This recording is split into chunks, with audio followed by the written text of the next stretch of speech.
Hey guys, so I bet all 5 of you are wondering where I've been for the past, 2 months? Oh, years? Yeah, well, I'm a busy guy, you know. I got bills to pay, things to do, things to pay, bills to do, girls to take, drugs to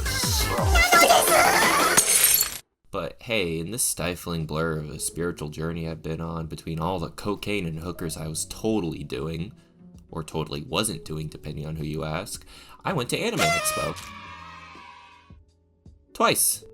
Actually, I think. Man, my sense of time is I had fun. I cosplayed, went to some panels, and not all but least went to a couple of premieres for some early looks at a couple of shows.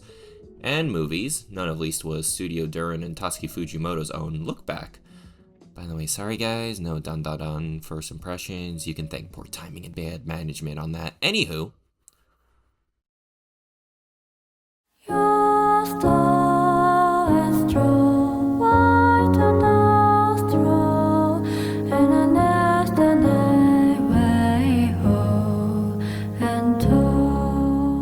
Geez, where to start with this one? Well, I guess the author is not really a bad place to start. Tatsuki Fujimoto. Probably one of the mangaka in this new wave of shonen manga artists that I probably look up to the most.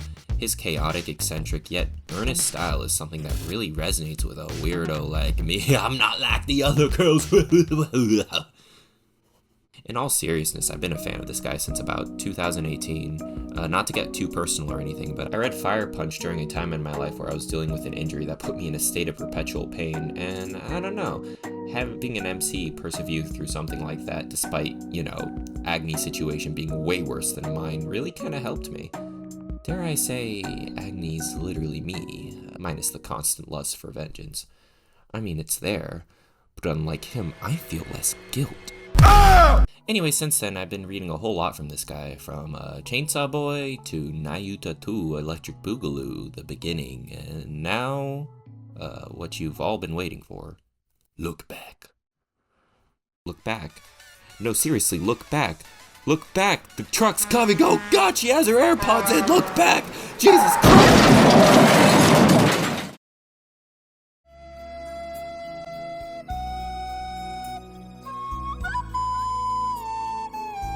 Now, with all that intro out of the way, I gotta say I didn't really know what to expect going into Look Back. I mean, I read it beforehand, so I knew the story, but what I was wondering was how were they going to adapt to Fujimoto-san's unique art style, and more importantly, his pacing. It's a weird word, I know, especially when it comes from a static medium such as manga, but it's one of the first things I know when I think of Fujimoto. Part of his unconventional style comes from how he paces certain sequences, how he'll spend numerous panels on similar yet subtly different images, and through subtle changes in expressions it conveys a sense of weight and time to really leave an emotional impact on you. Of course, he's not the first to use stillness as a technique, but what makes it stand out to me is the erraticness of it, and how he can juxtapose this certain style with the most insane or devastating writing in all of manga. Which makes Look Back interesting to me. It's definitely a more grounded story, with a quirkiness more so coming from the characters. I was interested to see how this relatively new studio would handle it, and I have to say, Kiyotaka Oshiyama absolutely knocked it out of the park. While contrary to popular opinion, I actually did admire Studio Mappa's take on Chainsaw Man. I didn't dislike how it was done. However, this, to me, is the definitive adaptation of Fujimoto's style, so to say. I mean, from the opening shot, this movie is just gorgeously animated, as we start from a long shot tilting down from the skies into a neighborhood as we close up to a window, and a quick tangent. So, you know how in a lot of anime you get these really quality, well-rendered background shots that look really good, but you can kind of tell they're done with CGI? While there's nothing wrong with that in my opinion, most of the time at least, if you watch enough anime you do kind of start to notice it, and it does get distracting. Especially in, let's say, take for example a Makoto Shinkai film. Beautiful pictures, but you can definitely tell when you have a computer-generated sequence, especially for something like an overhead shot, which you wouldn't blame someone for wanting to use CGI for, don't get me wrong. I mean, who would be psychotic enough to not only draw each and every individual building, but draw the buildings move with the shot itself as the camera shifts down, and that's exactly what Kiyotaka Oshiyama does. Him and his team animated this whole sequence, and it's amazing. Disclaimer, I'm not saying that no CGI was used during this project. All I'm saying is that if there was any, it was really hard to spot compared to others. On the one hand, it's a shame I can't show you this absolutely beautiful and no doubt completely time-consuming shot of Sakuga. I'm almost glad I can't show you it immediately because honestly, you should just see it for yourself when it comes out in theaters and okay, never mind,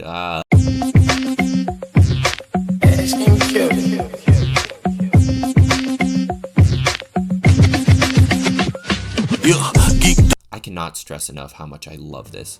Not only does it look beautiful, but it being entirely 2D animated shows a level of love and dedication for animation. That perfect look you get with CGI is pretty much avoided entirely, as a shot like that being completely 2D animated leaves for a lot of roughness in the art style, which to me pretty much encapsulates Fujimoto's entire philosophy in art to a T. Rough, and maybe to a lesser eye may come across as less detailed, but it's within that simpler, more sketchy look you can just feel every pencil scratch and brushstroke and all the dedication that went into them. You cannot say with any amount of sincerity that there's even a hint of cynicism and apathy in this production. I mean, we're what, 5 minutes into the video and I'm only just now covering the first shot? That should tell you right there how bad I am at managing my time, and also how fantastic this production is. There's way more I'd like to say. For example, I love how the process of creating art is portrayed. I love the drastic shifts in art style used to convey the differences in quality in the character's art as time goes on. Also, this anime plays a lot with environments. There's a really good sense of space. Everything feels so down to earth and lived in, which then becomes all the more interesting when said sense of space is distorted for comedic or even dramatic effect. A lot of these are things that are in the original manga, don't get me wrong. But to see it shine with such creativity in what they choose to adapt and how it's portrayed is so masterfully done. It's just beautiful. It's a masterpiece. Mwah. Now, you might have realized I'm not so much getting into the plot, and that's intentional. With regards to the length of the original one-shot and the relative brevity of this movie being only 60 minutes, there isn't really a whole lot I can say without spoiling. This is Fujino, she is an aspiring mangaka, and this is Kiyomoto, who is in the same boat, who also, as we see, may just be a little better than Fujimoto. I mean Fujino. Just a little better than Fujino, give or take. Sort of.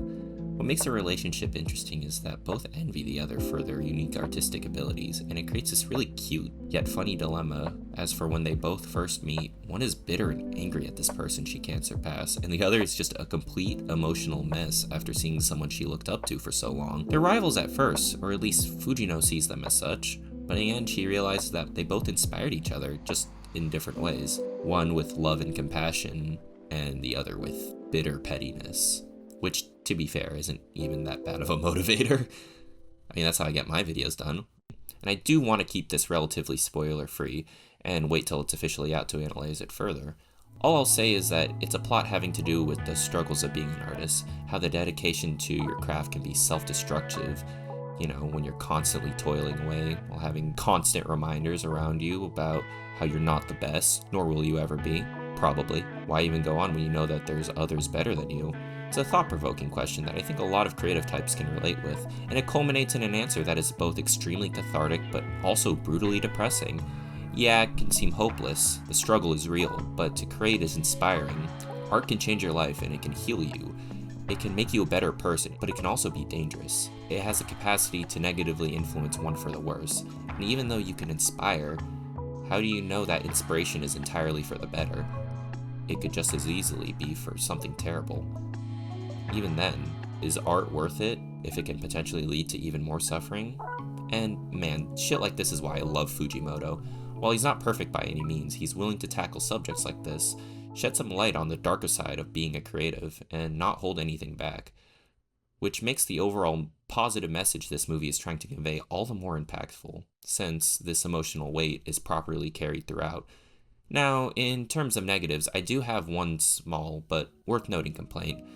Now, while I have been seeing the praises of one of the key aspects of this anime, the theming and messaging, there's another aspect I'd like to talk about, the relationship between the main character Fujino and Kiyomoto. While I do think the relationship is handled well and is very cute, there is an aspect that I wish was handled a bit differently.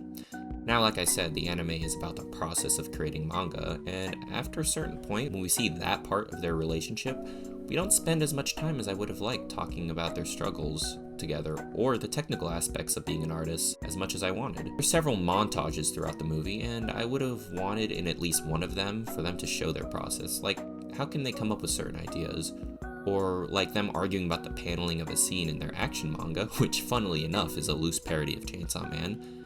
I get why they don't go into this, since it's not really something focused on in the original manga, but still, it's a pretty short movie that does kind of struggle to hit its running time. Mayhaps if just a few more scenes of them delving into the creative process would have helped out and made some of the montage sequences a bit less repetitive. I guess what I'm trying to say is that for a story that's clearly basing a lot of itself off of Fujimoto's own work and artistry, I would have liked some of that to be explored a bit more. Not only for my own selfish desires of just sort of wanting a Fujimoto documentary, but also because I think some more menial scenes like this would have helped flesh out their relationship and give us some insight on the creative process as well. With all that being said, I love this movie. It's an absolute must-watch if you've ever had that twinkle of creativity in your eye, or if you've ever struggled with your self-destructive love of art, and yet you still persevere with an almost psychotic dedication to it. Or if you just want to see a really well-animated, beautiful, tragic love story? Is that what this is? I would say go check it out. You can't go wrong either way. And whatever you do, just make sure you enjoy yourself.